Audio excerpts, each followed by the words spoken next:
إن الحمد لله نحمده ونستعينه ونستغفره ونعوذ بالله من شرور أنفسنا ومن سيئات أعمالنا. من يهده الله فلا مضل له ومن يضلل فلا هادي له. ونشهد أن لا إله إلا الله وحده لا شريك له، ونشهد أن محمدا عبده ورسوله. اللهم صل على محمد وعلى آل محمد كما صليت على إبراهيم وعلى آل إبراهيم إنك حميد مجيد. اللهم بارك على محمد وعلى آل محمد كما باركت على إبراهيم وعلى آل إبراهيم إنك حميد مجيد. أما بعد، السلام عليكم ورحمة الله تعالى وبركاته. برادران عزیز، نمازگزاران محترم، مهمانان خانه پروردگار، خداوند جل و علا را حمد و سپاس و ستایش زیاد میگوییم برای همه نعمت‌های زیبا و مفید و با برکتش.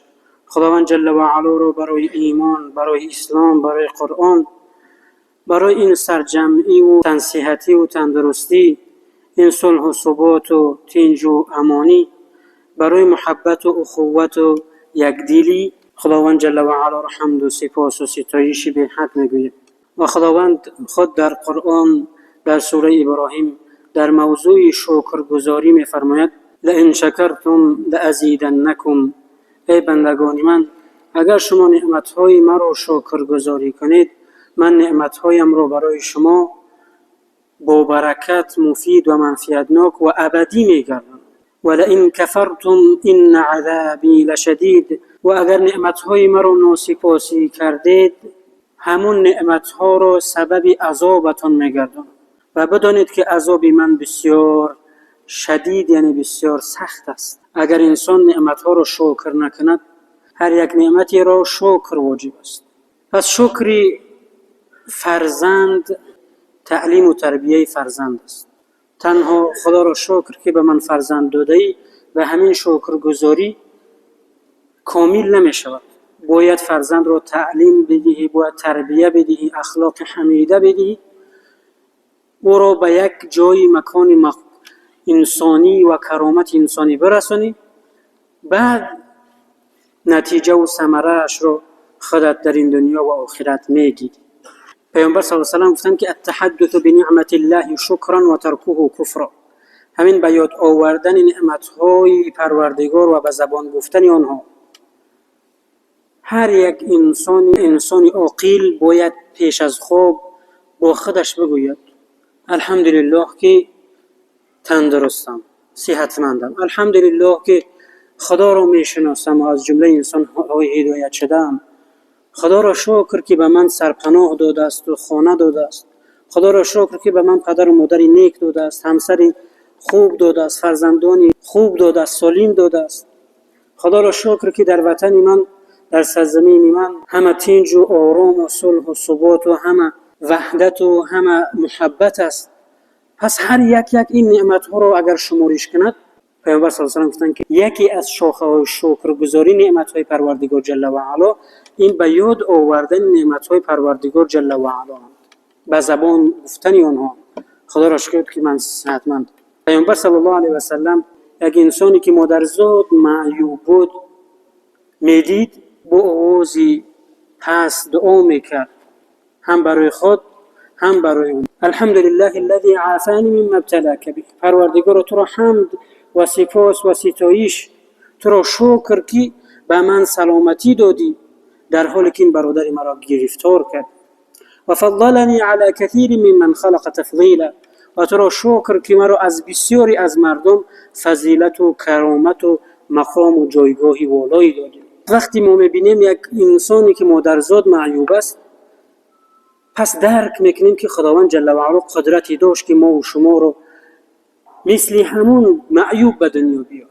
خداوند جل و علا ما را با همون انسان معیوب امتحان میکند و اون انسان معیوب را با ما امتحان میکند. پس انسان باید هر لحظه اش را شکرگزار باشد، سپاسگزار باشد، تا اینکه خداوند جل و علا نعمت‌ها را برای او زیبا و مفید و منفعتناک و مبارک و برکت گرداند. با نعمت‌ها، با شکرگزاری نعمت‌ها برادران عزیزم، نعمت‌ها زیبا و مبارک و با برکت و منفعتناک و سبب فرح انسان و سبب عزت انسان در این دنیا و آخرت می‌گردد. و با ناشکری و ناسپاسی کردن انسان همون لذت داشته هایش رو نمیفهمد.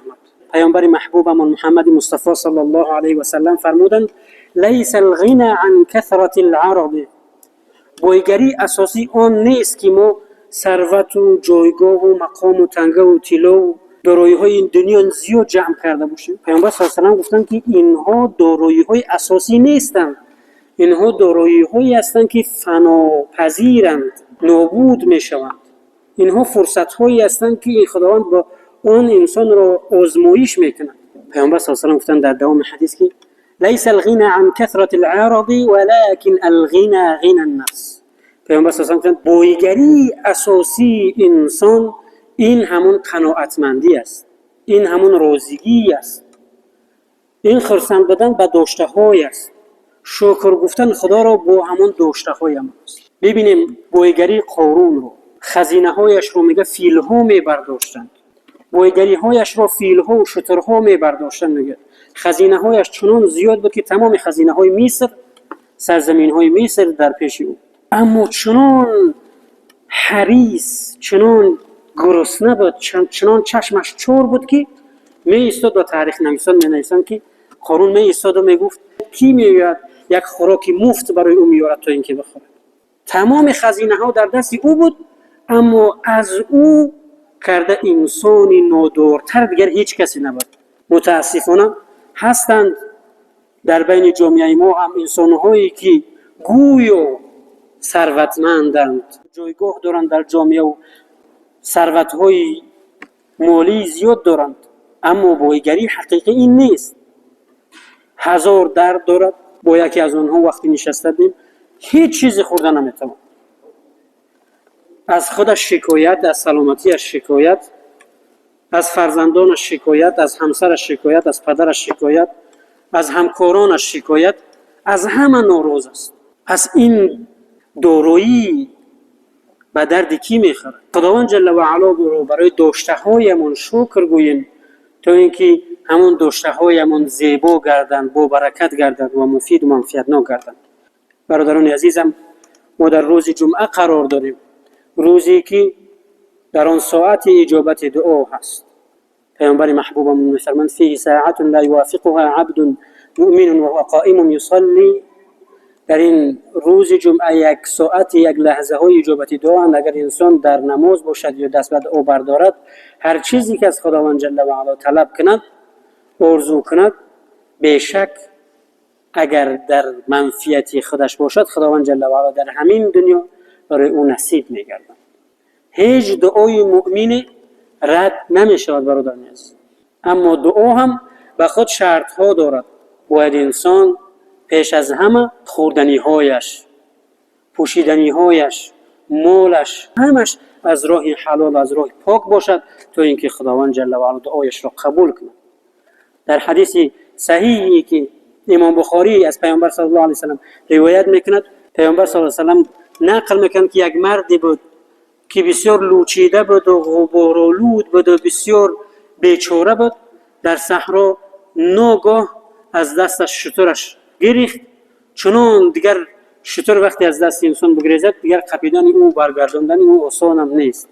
در صحرایی که چند صد کیلومترها بیابان و خاک و چقدر گرمی بود، در همون لحظه درک کرد که مرگش نزدیک است و ناکام شده است و دست برداشت، گفت یا رب یا رب یا رب، پروردگارا نجاتم بده، نجاتم بده، نجاتم بده، پروردگارا. 3 بار پروردگارا گفت.